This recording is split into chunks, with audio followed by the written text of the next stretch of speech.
Our speaker today, Donald L. Fixico, is of Shawnee, Sac and Fox, Mvskoke Creek, and Seminole descent.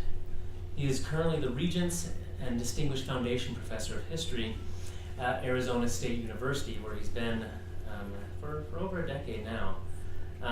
He earned a PhD from the University of Oklahoma and held faculty and fellowship positions at UCLA, the Newberry Library, UC Berkeley, UCLA, San Diego State University, Western Michigan, and possibly some places I'm missing. His CV is exceptionally long, and it's hard to tease out just a few things to highlight. He's the author of 15 books, many single-authored, many edited collections. His first book, Termination and Relocation, Federal Indian Policy, 1845 to 1860, was published in 1986, but is still a seminal text in the field that I know many a graduate student are fortunate to read. Some of his other important titles include Invasion of Indian Country in the 20th Century, American Capitalism and Tribal Natural Resources, The American Indian Mind in a Linear World, American Indian Studies and Traditional Knowledge, Call for Change, The Medicine Way of American Indian History, Ethos, and Reality. And most recently, and what he'll be building his lecture from today, published in 2017, That's What They Used to Say, Reflections on American Indian Oral Traditions. He's received a long list of awards, grants, teaching fellowships. He's given not just this distinguished lecture, but many, many others. He also has received, I believe, present when he received a Lifetime Achievement Award from the Western History Association in 2007 for his work in American Indian history and in the broader Western field. I'm fortunate to count him as a friend, as one of the earliest senior scholars to reach out me as a young, struggling graduate student.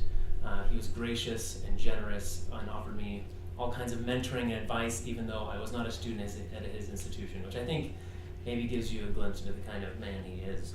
So join me in welcoming Don Fixico.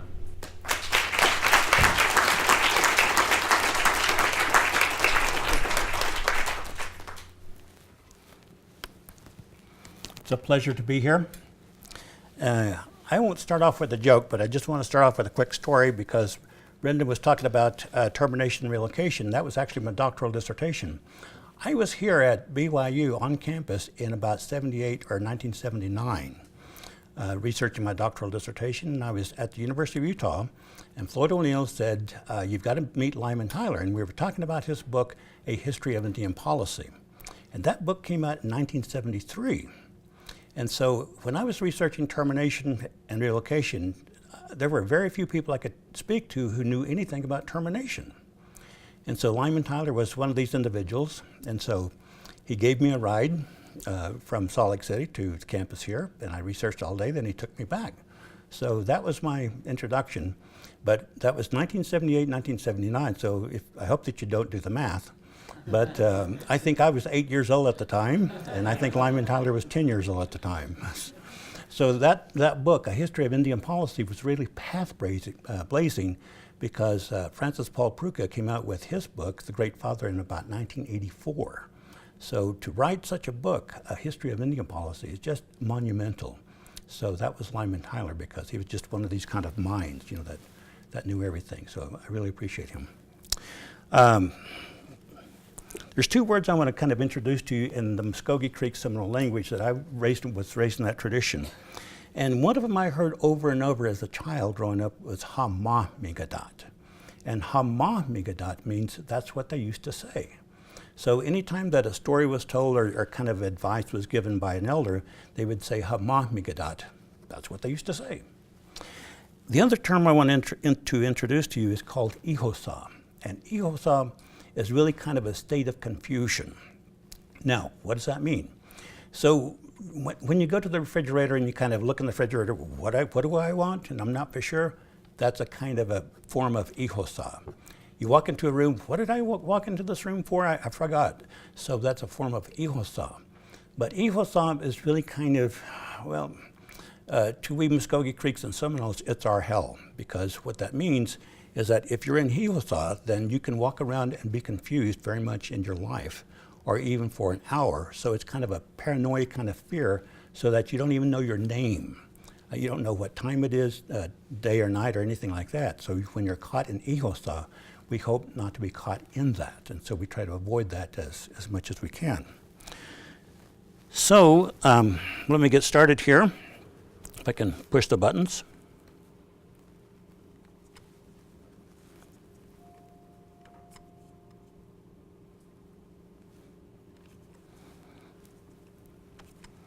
I'm pushing the same button, but it's not working. There we go. I think this is, here we go. Yeah. So I want to thank Dr. Jay Buckley, the director of the center, Brendan, and the Charles Red Center, staff and everything, administration, Amy, who did all the arranging, and all of you here, and the people at Brigham Young University, people that I know here. So it's a fine place to be.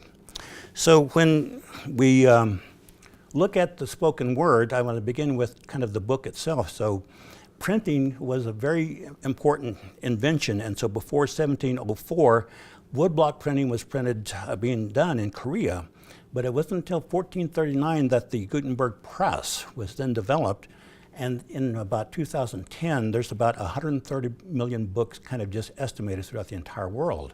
So we've become quite a literate, most of parts of the world, a literate civilization. In the English language, there's something like, this is just a very rough estimate of like 540,000 words, so that's what we have to work with in the English language.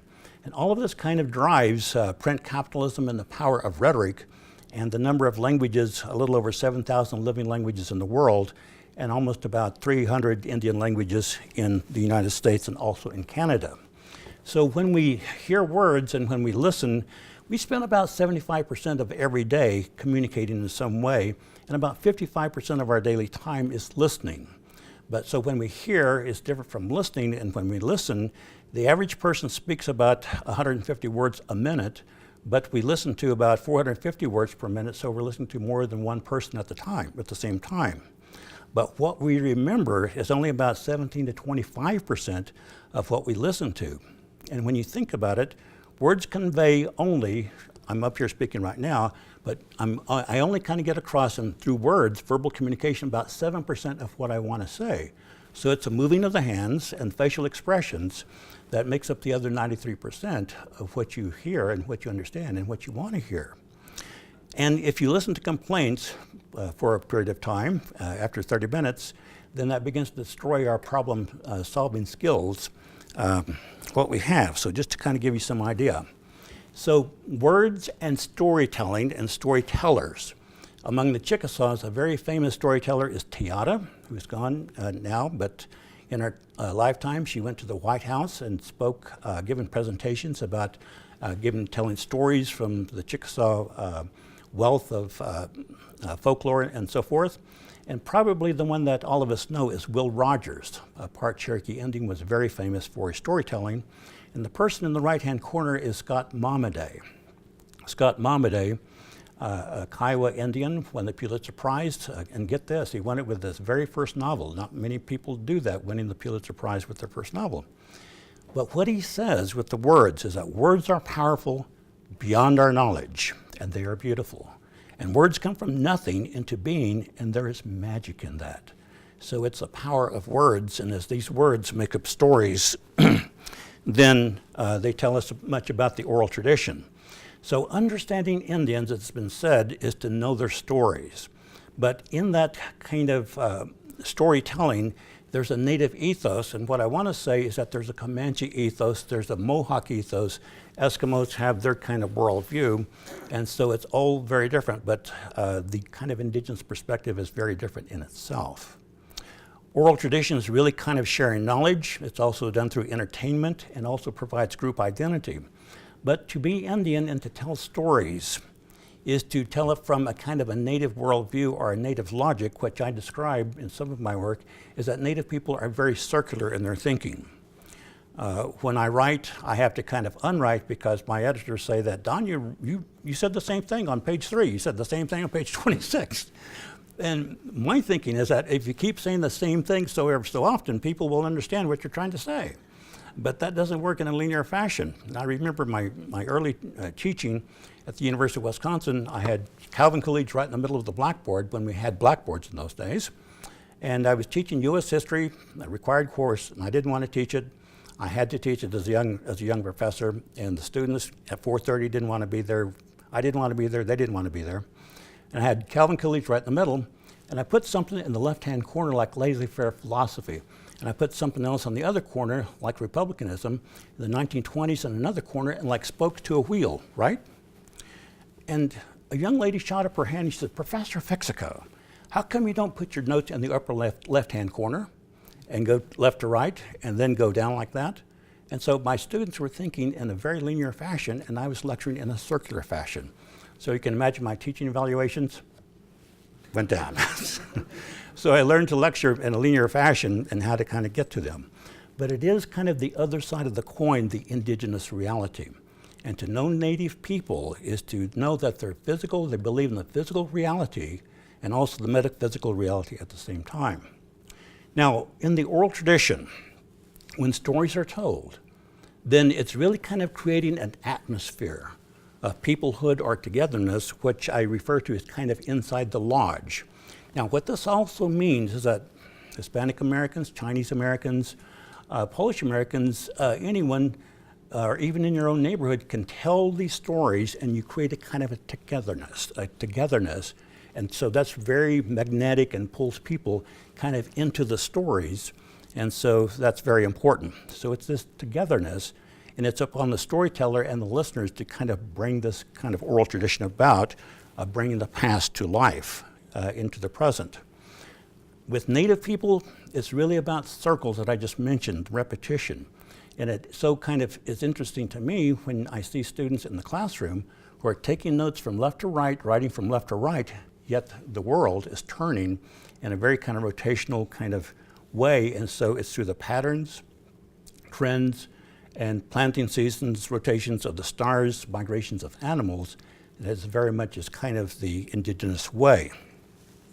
So the indigenous way throughout Indian country, there's about 573 tribes recognized by the federal government, and as soon as I said that, there's probably another one.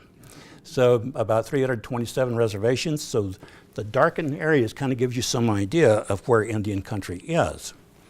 One of the popular roles or ways of oral tradition among Native people is the trickster. So the trickster comes and is explained in different forms, like in the form of the raven, like in the form of coyote in particular, or the rabbit, or actually called the hare.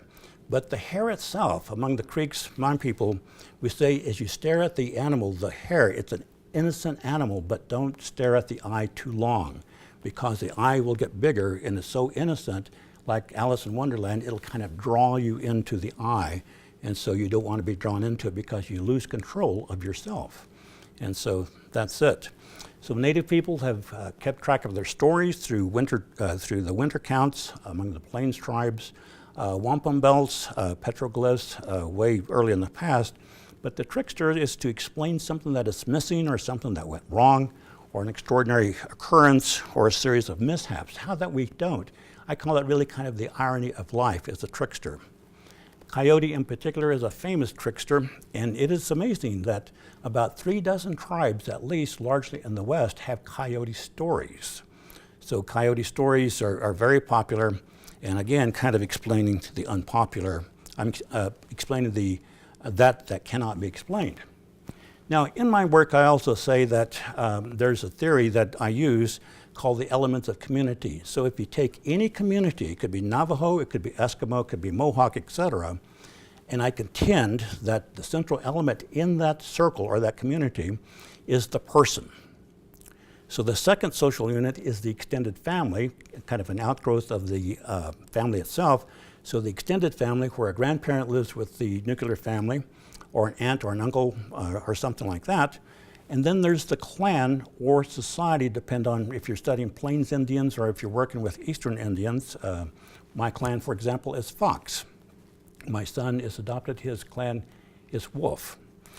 And so that the next social element is really the community, And so one community could make up a tribe, or it could be 2 or 3 communities or 10 bands that makes up the tribe. So the tribe is the next unit. But I contend that within the circle, whether it be Navajo, Hopi, Apache, etc., then there's a 6th element of spirituality that pulls the elements together.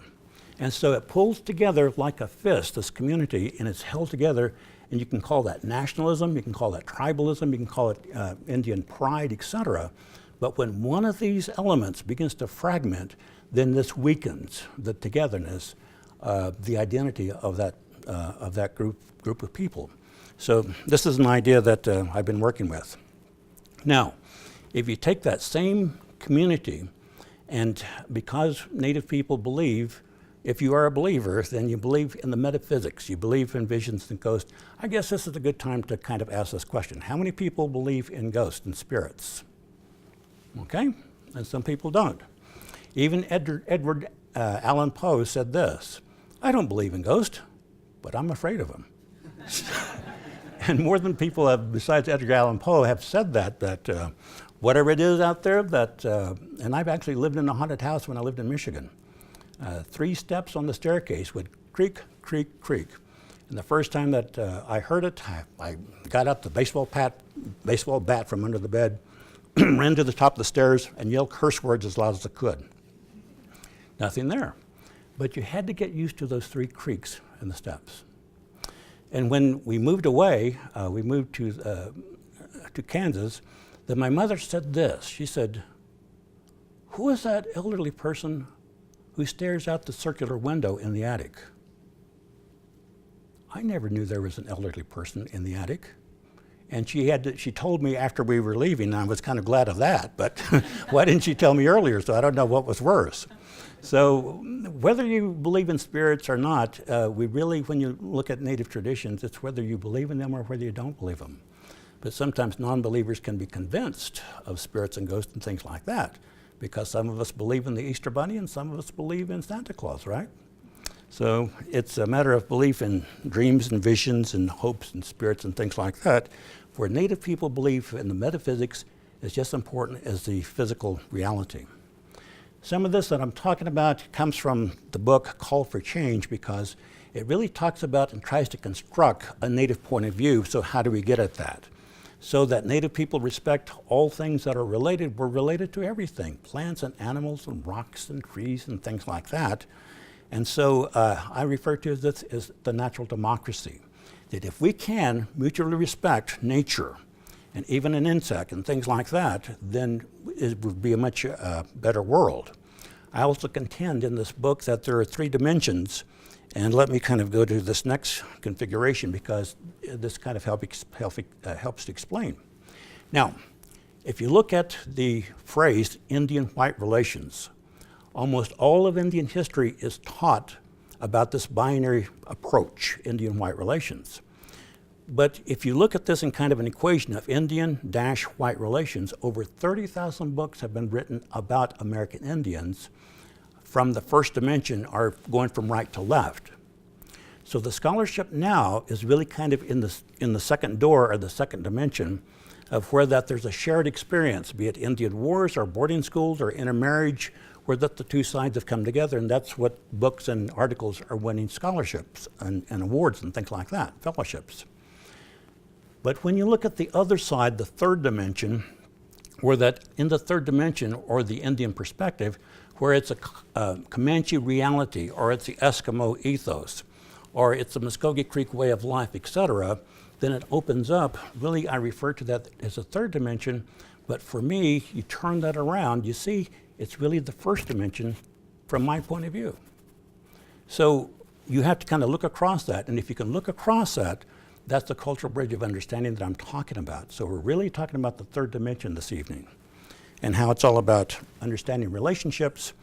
And this model, again, in the middle could be Mvskoke Creek, Navajo, Apache, Iroquois, etc. And I contend that probably when Columbus landed, that the first thing that the Mvskoke Creeks was really concerned about was their relationship with the Cherokees. They'd gone to war against them, had always had kind of difficult relations with them, sometimes peaceful relations. And so they also had relations, and so Columbus would be the unknown. So, but if you take the Mvskoke Creeks in this model, and if you only look at one of the other circles, that's a binary approach. So what I'm saying is that it's a mutual approach, a two-way street, that the Mvskoke Creeks have a relationship with the Cherokees, the metaphysical, the animal world, the plant world, the French, the British, and so forth. Now, if you take that idea and you say if the Mvskokes have that kind of relationship, then the Cherokees also have a very similar relationship with the metaphysics, the plant world, the Spanish, English, and so forth. You see that? So in your imagination, so then from a kind of a two-dimensional configuration, it becomes a sphere of relationships in this kind of third dimension, or this native world that I'm talking about. So it looks something like this. So it becomes a sphere, and so as I said, the Cherokees have their relationships with these other entities, these other communities, because this is the natural democracy. So if you take this idea and you advance it even more, and so the dotted line around all of this is that sixth element that I refer to as spirituality. This kind of belief system, whatever it is, that holds all of this together. And I have jagged lines, kind of curved lines, and that's for the natural environment. So I'm suggesting that in the Southwest, that Indians would be influenced by Southwestern climate, the land, and so forth, or if it's the Great Lakes. So the curved lines then would, the environment would shape the thinking, shape the culture, shape the logic of Indians of the Great Lakes, or the Plains, or Pacific Northwest, or Southeast, etc. Now, if you take this idea, this theoretical model, that as it exists, it's not stagnant, it does not stay in one place. Rather, it's been in the past, and it moves through time. That's why the two diagonal lines, and it moves in the future. This whole kind of thinking, this entire context from the third dimension of Indian reality moves through time like this, and it's intact all the time. For those who believe and who are close to the traditions, that's the important thing. You don't have to be Indian in order to understand this, because many non-Indians became very successful Indians in a way. Daniel Boone, he became Shawnee. First of all, when the Shawnees found him kind of come into the territory and saying, well, we got to throw this guy out, and so they would throw him out. Then he learned Shawnee tactics, hunting ways, strategies, and things like that, and they would track him, and they thought they were tracking an Indian person. It was Daniel Boone again. They caught him, and they would take him to the edge of their territory and say, don't come back. He would come back, and his hunting tactics, his knowledge was even better. And so when they were tracking him, they thought they were tracking a Shawnee, and it was Daniel Boone again. So he had crossed the line, he'd become Shawnee, whether the Shawnees wanted or not, and the Shawnee just end up adopting him. Well, he won't go away, so we'll just keep him.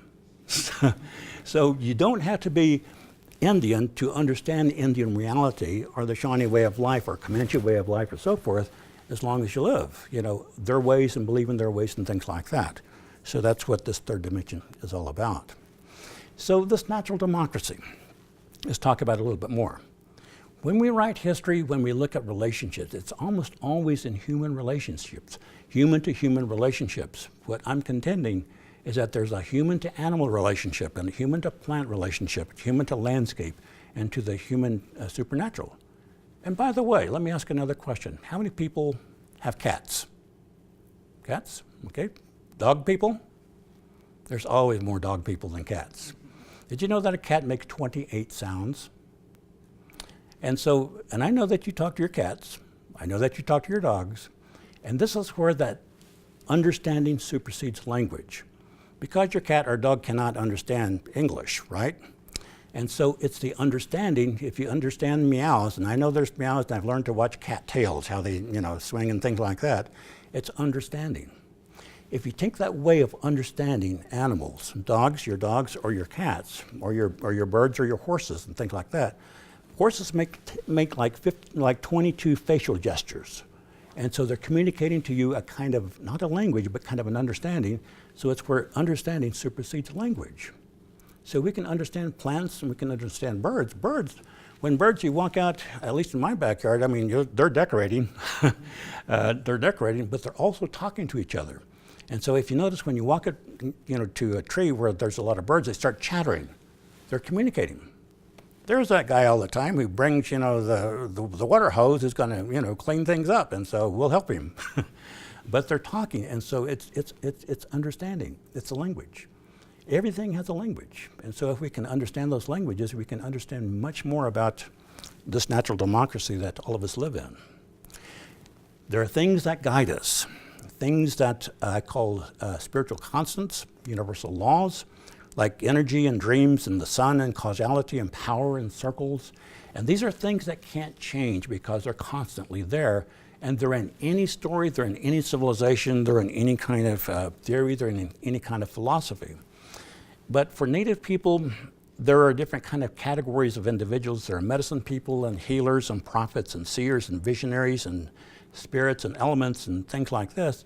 And as I said, this is me repeating myself, that indigenous reality is that tandem of the physical reality and the metaphysical reality. That balance is very important. And so it's kind of a spiritual piece that's within us. If we can achieve that, it's called an optimal moment. An optimal moment was a theory in the book called The Flow by a Hungarian-American psychologist. And so he talked about this optimal moment, but the optimal moment is one of creativity. When you feel the flow of energy and you feel the flow that you're doing something right and you're in a zone, then that optimal moment.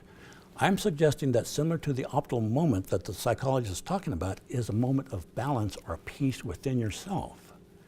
And if that can continue in this kind of optimal way of balance in family and also clan and society and community, then everything is aligned and everything feels perfect.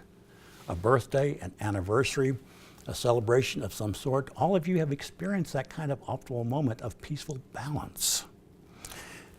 The Navajos believe in walking in beauty in the Hosho.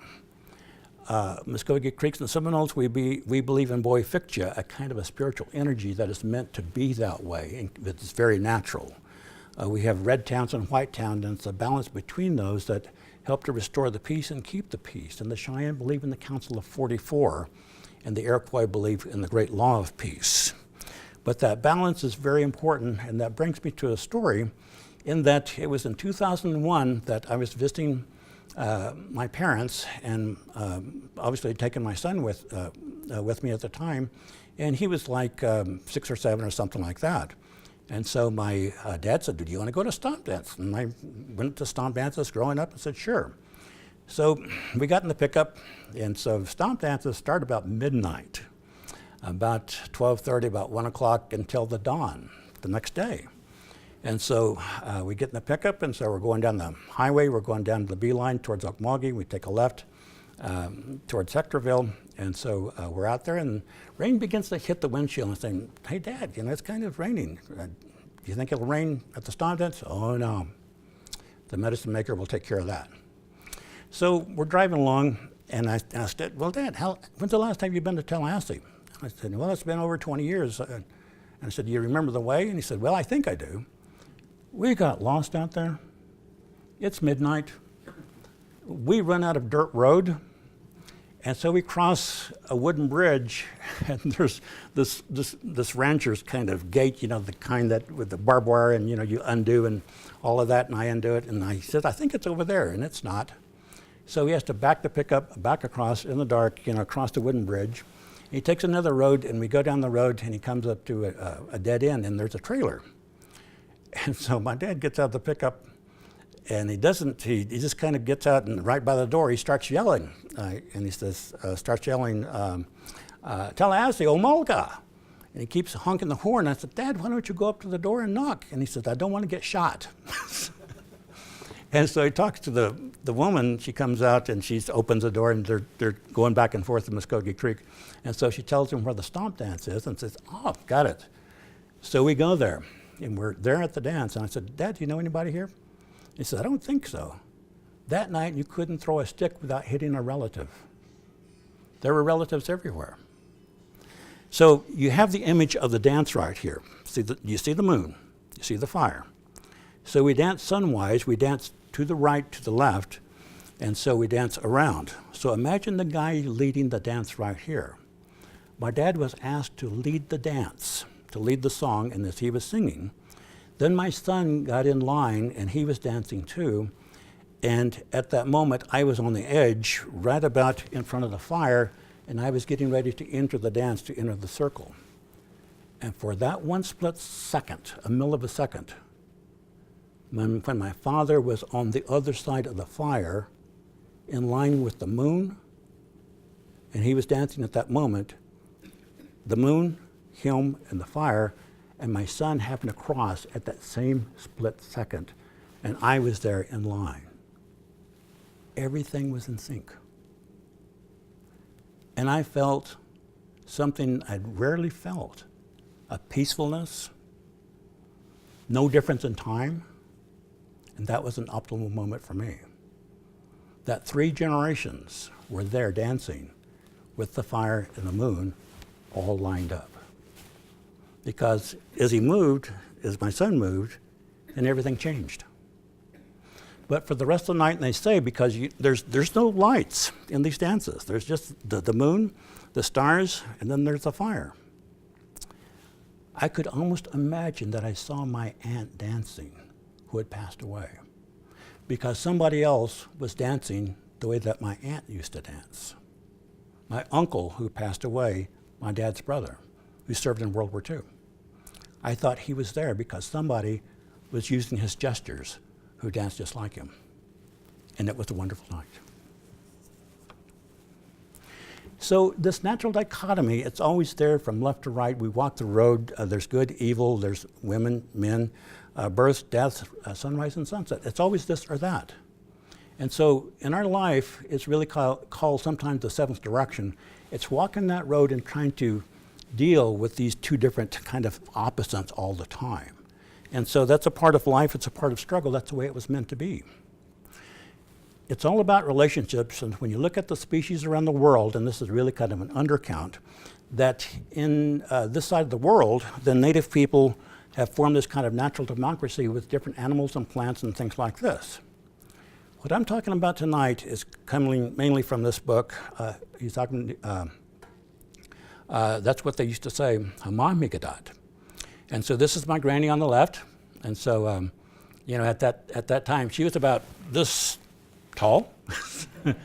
And always, you know, the long dress. And for this photograph, she said, just let me take off my apron, because she always wore an apron about as long as her dress, and always like a million safety pins, you know, up here on the right-hand corner. Because the apron always acted as kind of an instant kind of bag or something like that, because she would pull up the apron and we'd go picking plants and things like that, and she would put the plants in there, and so there she would go. My grandmother taught me 4 things and taught all of the grandchildren 4 things. Respect. To always respect everyone, even people you don't like, respect them, especially your elders. She was a clean woman. She believed in cleanliness. And so she was a person, when they lived out on my grandfather's allotment, she ironed everything, scrubbed everything on a wood stove. We had running water, when I would visit them, because you had to run out of the house and pump the water, and then pump the water and run back in with it. And she also believed in hard work. Everyone should work hard. She didn't like anybody sleeping in late. So it was those 4 things. So it's stories in this book that one of them is about that word I first mentioned to you, Ethos, and you probably won't believe the story, but I'm going to tell it to you anyway. That we believe, and I was raised all of the time, that there was a boogeyman that was referred to as Honka. Honka. Honka would come and get you. Honka would take you in through the night. So in other words, it's kind of like a Bigfoot, a Sasquatch, or something like that. And actually in 1935 in China, this species called Gigantopithecus blacki, bones were found that this was really kind of a large ape type of animal that once existed in China, India, Pakistan, that part of the world. In this story, Amos McNack told my dad, and my dad told this story to me in the den one time when I was visiting at home. It's around Bristow, Oklahoma. And so Amos McNack was out hunting early one morning, and it had just rained, and he was hunting with a friend. And so they had their .22s, and they were walking with their .22s kind of down some rows of trees, and they were like, 25, 30 yards apart. And so as they were walking down, and it's daybreak, and that's when squirrels come out and start, feeding, looking for food and things like that. So they're walking down the 2 rows, and then so Amos, he's walking down and he's looking, checking on his friend, and then he stops and he sees something that comes from behind a tree, and it's very large. Before he sees it, because it's still quite dark, he smells something really bad, something very musky. That was the first sign. And then he sees this. And this huge animal, whatever it was, then turned around and looked at Amos McNack and saw him with his eyes. And when he looked at Amos McNack with his eyes, Amos McNack stood there with his gun, and he was so frozen with fear he couldn't move. And he told my dad, I didn't even know what time it was. I didn't know I was holding a gun. I didn't know my name. I was just petrified with fear. And this Honka, that is also referred to as Ethos, had put Amos into a spell of confusion, that kind of hell I described a little bit earlier. And when the animal turned away and walked behind another tree, then Amos McNack kind of woke up. And he looked at the animal to come out from the other side of the tree, and it didn't. Things like that can pass through fences. Now you think, okay, that's just a story. But did you know that there's like 2,000 people in the world that go missing every year and there's no explanation? It's like the earth swallows them up. They walk through a portal, or it just opens a door and they're gone. They go through that door. But maybe the door also opens so that Honka can walk through this way. I don't know. This is Philip Kuhn. Philip Kuhn, Mvskoke Creek, raised around Okima, served in World War II. And then serving in World War II, he went to school at Sapulpa, lived in Sapulpa, won the Bronze Star and everything. He had gone to Haskell Indian Nations University. And he was captured in 1942, and he was on the Bataan Death March. And that day in April 9, 1942, he and other American prisoners, Filipino prisoners, about 10,000 of them died on the march for about 85 miles during 6 days. They were marched 4 abreast, 4 across. And as Philip was one of these, he was thirsty. Japanese civilians gave them water, but then they were then punished by the Japanese guards, the soldiers. And as he was literally about to pass out, he said, I was beginning to see things because I was losing focus. He said, I saw another soldier who was more exhausted than me, and I had to help him. And he went over there and helped him, and as he helped to pull him up, because if you fell down, you were going to be killed. He helped the soldier up, and as he helped the soldier up, and he looked in his eyes, then he said, Alex, it's me, Philip Kuhn. We both went to Haskell boarding school. So what a coincidence. You're on the Bataan Death March. You'd gone to Haskell boarding school in Kansas, Lawrence, Kansas, and another Haskell boarding school who entered the service as also on the Bataan Death March. They made a pact, and the pact went like this. If you're 4 across, don't be on the outside, don't be number 1 or be number 4, because that's where the soldiers had the bayonets. Be number 2 or 3. And so they began to maneuver themselves, so they were 2 and 3, and they made this pact that both of them would not fall at the same time. If you had to fall and get your rest, the other would pick you up. And so then the other person might go down to a knee and get some rest, but the other person would pull him up. But their pact was they wouldn't both fall at the same time, and they survived. Another story also kind of belongs to World War II. I don't have a picture of my uncle, but my Uncle Tillman served in the 101st Airborne during World War II in Normandy. He was in the second wave in 1944. The above picture that's my granny again and my grandfather, and so the story is really about them in a way. So the story goes like this, that even though that my Uncle Tillman is off in the European theater fighting the Germans over there, in Seminole, Oklahoma, there was a prisoner of war camp for German prisoners, German soldiers. The yellow building is that prison where they were held. It's a courthouse used for different things. My father took me back to see it much later on. But every once in a while, about every 2 weeks, and my grandparents lived on the allotment away from Seminole, they didn't have an automobile, just a wagon, a team, a bay horse by the name of Jim, and a white horse by the name of Sam. And so my grandmother would make biscuits early in the morning, and she would tell my grandfather, you know, it's time to go into town. So she would make biscuits, put them in a basket, and then my grandfather would tell my dad, who was like 13 years old at the time, it's time to go hook up the team. They would then drive into town with the wagon, my grandparents sitting in the front, my grandmother holding that basket of biscuits with a towel over the biscuits to keep them warm. And when the German soldiers saw the wagon coming into the edge of town, they would all line up. Because then my grandmother would go over there and she would hand each one a biscuit so that they all had something to eat.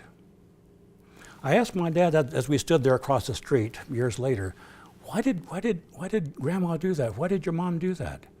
And she spoke in broken English and she said something like this: those soldiers, they have mothers too, but they can't be with them right now.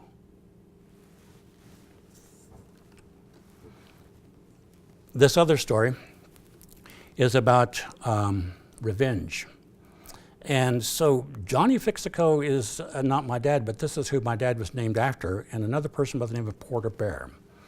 It was in rural Oklahoma, deep in Seminole country, and so our family really didn't get along with a Seminole family who had 3 brothers. And so Johnny Fixico and Porter Bear were out hunting for the milk cows because it was time to bring them in at dusk. And so they were out hunting for the milk cows. They went into a ravine, and in the ravine, then the 3 Seminole brothers jumped them. They shot Porter Bear in the chest, and a bullet was lodged next to his heart, but he didn't die. Johnny Fixico was shot to death, and then his body was dragged under a bush to be hidden. The family, my oldest aunt, Pauline, was just a little girl at the time, and she was barefoot, and so because Johnny Fixico and Porter Bear didn't come in, they were out there in the dark, then the family went looking for him and found Johnny Fixico, found his body, and found Porter Bear he was dying. Porter Bear was able to be helped, and months went by, a couple of years went by, then he was able to get well. So after he got well, my grandmother's half-brother, Roman Spencer, then he and Porter Bear decided to get Mvskoke revenge. They went to the family, the farm of the 3 brothers, and in the barnyard, a fight began to occur. Porter Bear, after he had recovered from his wounds and everything, he was a huge guy, like 6'4", 6'5", or something like that. Roman Spencer grabbed the part of a wagon tongue and killed one of the Seminole brothers. And Porter Bear was so angry at what had been done the first time, he killed the other 2 Seminole brothers with his bare hands. The police, law enforcement, then came out and then arrested Roman Spencer and Porter Bear, and they sent them to McAllister Prison, which is referred to as those days, it's Big Mac. And that's the Big Mac you don't want to go to. So they went to prison. They plotted their escape, and so they dug a hole under the fence, and so they were able to escape and they escaped at night and tried to use the woods and to hide, and they went down the highway. They were going to Dustin, Oklahoma, and trying to get there, which was about 40 miles away. And so as they're moving through the woods, trying to get away, in the morning they realize they hear bloodhounds being sent after them. So the bloodhounds are in pursuit and they're catching up with them faster and faster. They're trying to make it to Dustin, and this is where Sam Butler lives, and Alyssa Haya, a medicine maker. So as they get to Sam Butler's house, and it's a small house in the woods around Dustin, it's just a 2-room house, a front room that serves as a bedroom and kind of a kitchen area. And so they knock on the door, and the bloodhounds are on the back baying, and they're coming and after him. And so Roman Spencer and Porter Bear, they're banging on the door. And so finally Sam Butler comes to the door and asks them what they want. And they tell him very quickly, and he said, they ask him to protect us. And he says, come in. Come in, stand back to back, close your eyes, don't make a sound. And as the bloodhounds come up to the door, they're circling back and forth because that's the end of the trail. The sheriff comes up, and he, with his other 2 men, he says to his other 2 men to keep track of the dogs, and the sheriff knocks on the door, and Sam Butler says, come on in. And as he comes in, then, I don't know, I'm not for sure how he does it, but Sam Butler created Ethos, so that the sheriff walked around the room, and it's a small room, and he could not see Roman Spencer and Porter Bear standing there back to back in the middle of the room. Sam Butler, being a medicine maker, had created that state of confusion for the sheriff. And then he walked out to the front porch because the sheriff says, okay, nobody here. And so the Alyssa Haya walks out to the porch, and he says something to the dogs, and the dog starts running around in circles. Ethos again. And then they leave. This is my last story. We believe the Seminoles and Creeks in 4 powerful elements: earth, wind, water, and fire. That when you bring these elements together, they're so powerful, a tornado can kill you.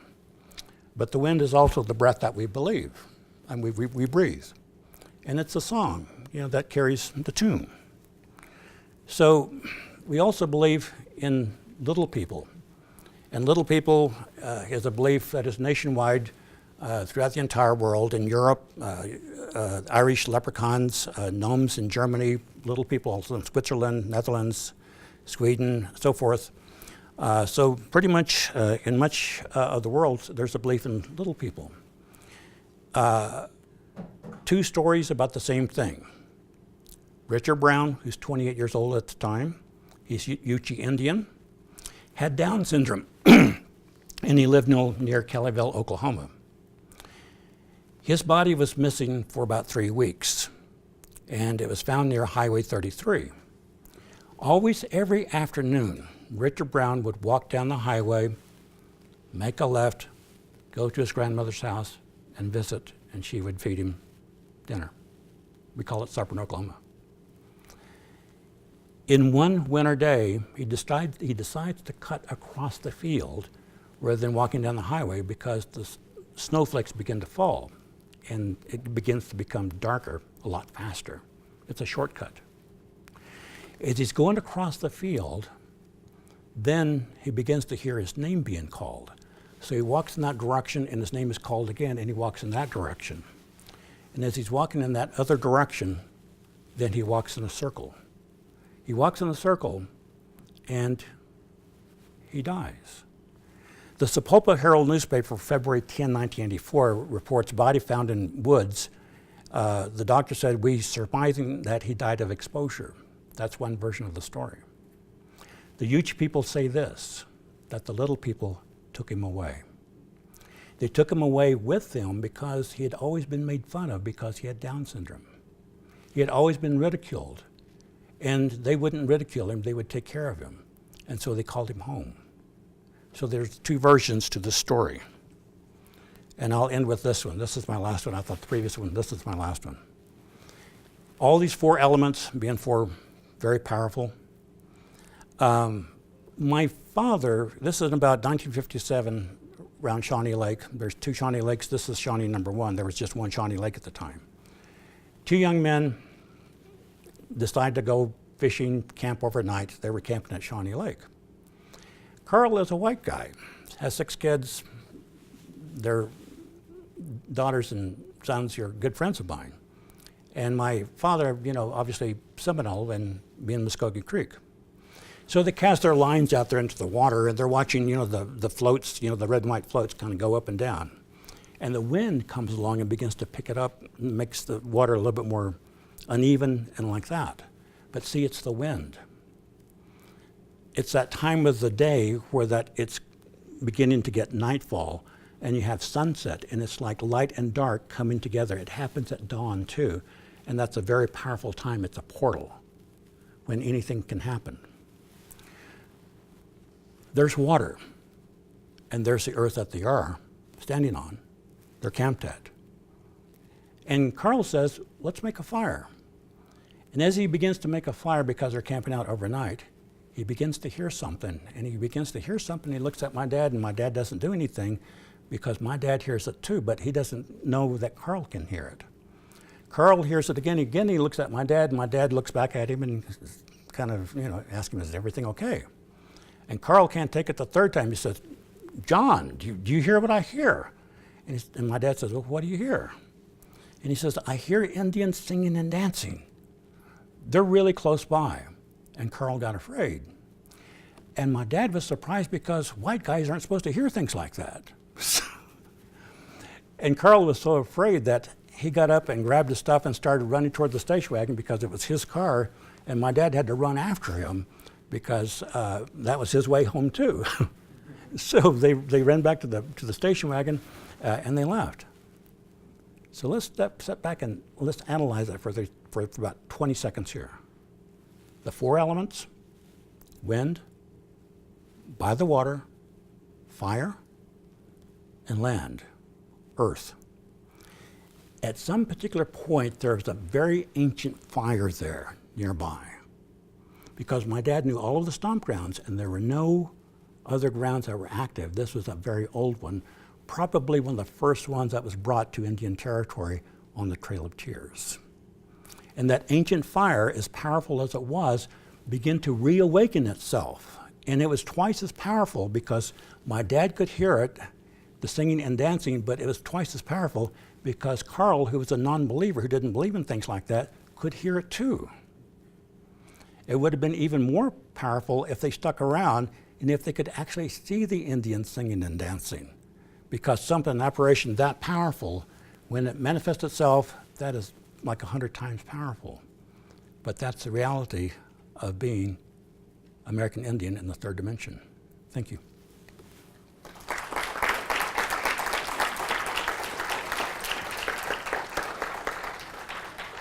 Will you entertain a couple questions? Sure. Let's say your questions, and he'll try to repeat them so we can hear them.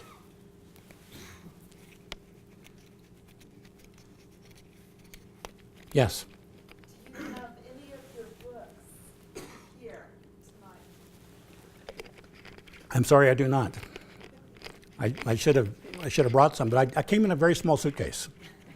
The ones that Call for Change, I think, is a very powerful book. The one that I really hope for is The American Indian Mind in a Linear World. Because as you know that, Indian people, we think very differently. And we've had to make adjustments. But in that book, The American Indian Mind in a Linear World, I've had musicians and artists who come up to me and who are not Indian, and they say, I get it. And I think, well, how is it that you get it, being Indian? But it's because they have a very similar mind, the way that they think. And I think that's really cool. So when you can think outside of the box, because in these difficult times with the most difficult questions that we can't even imagine, we need people who think out of the box and come from a different worldview.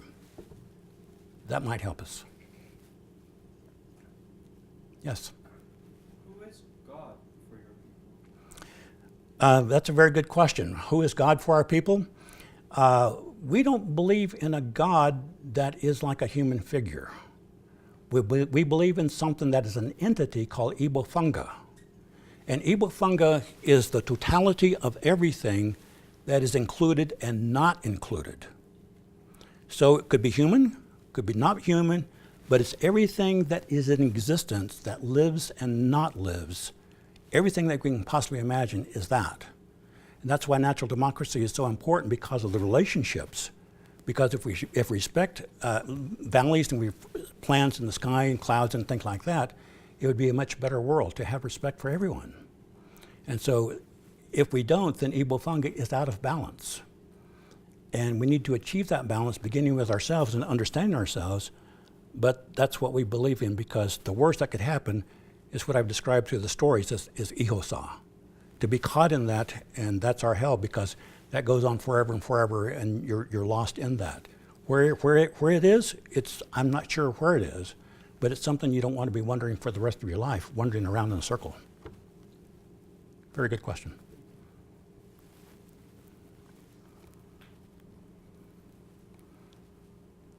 Yes? Do your people look upon Iosa not only as a state of confusion, but also maybe as a loss of identity? I didn't get the first part. Sorry.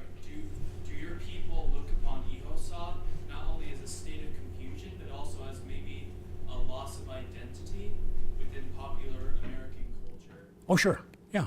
Because what we say, or what we're suggesting, is that many people who lose their connection to their people and to their communities are kind of in that state of Ihosa and tend to reconnect. All of us should, collect photographs of our families and keep records and diaries. We were talking about that earlier in journals, to know who we are and where we come from. And when we lose that disconnect, then that's a part of Ihosa, and the worst of Ihosa is to lose your identity. And that's the worst that can happen, and to lose hope. And when you lose your identity and you lose hope, then you're out there in a spin. And we have to realize that those are things of stages of life that we go through. But for Mvskoke, Creeks, and Seminoles, we know it's a state of mind that we do go through, but we can survive that with help with our elders.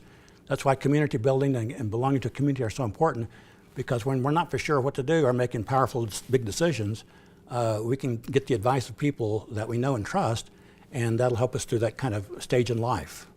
All of us will go through stages of Ihosa in life 3 or 4 times, maybe even worse than that. But we need to kind of know how we can get through that and come out of that at the same time.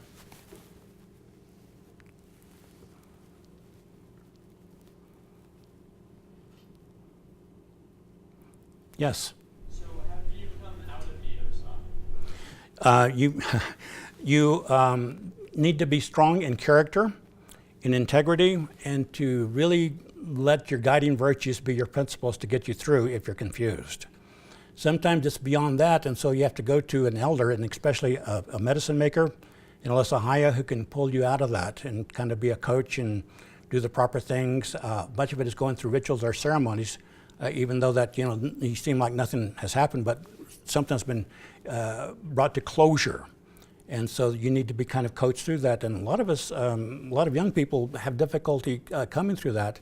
And so usually it takes an elder, and especially sometimes a medicine maker.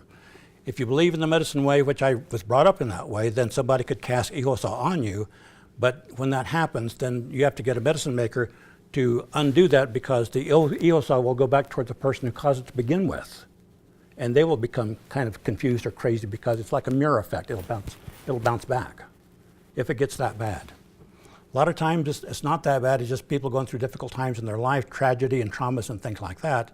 And usually talking to elders and people like that who've been through life experiences like that, they'll help you through. We also believe that there are negative zones on the land. And a lot of you have experienced this before, because you've walked across one street or one cow pasture or one road, and the feeling in your neck, your amygdala goes off. You think, what's going on here? Well, see, our belief is that's like a river of negativity, and you come to the edge of it, we'll go straight through it. Go straight through it, and if there's somebody nearby, you go with them. Say that you need help just to cross this. So it's like crossing a river. And once you get to the other side, keep going. Because the more that you linger, then you get caught in Ihosa again. And there's times in life, there's zones on the land and things like that, and you just kind of know how to negotiate through things like that are very challenging. Yes?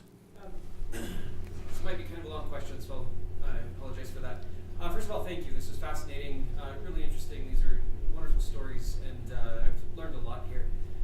So my question is about the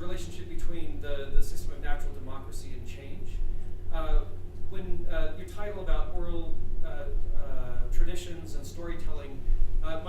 The research I've done on oral traditions, I mean, one of the principles of it is that it changes over time, right? Yeah. The stories are told from one generation to the next and passed on.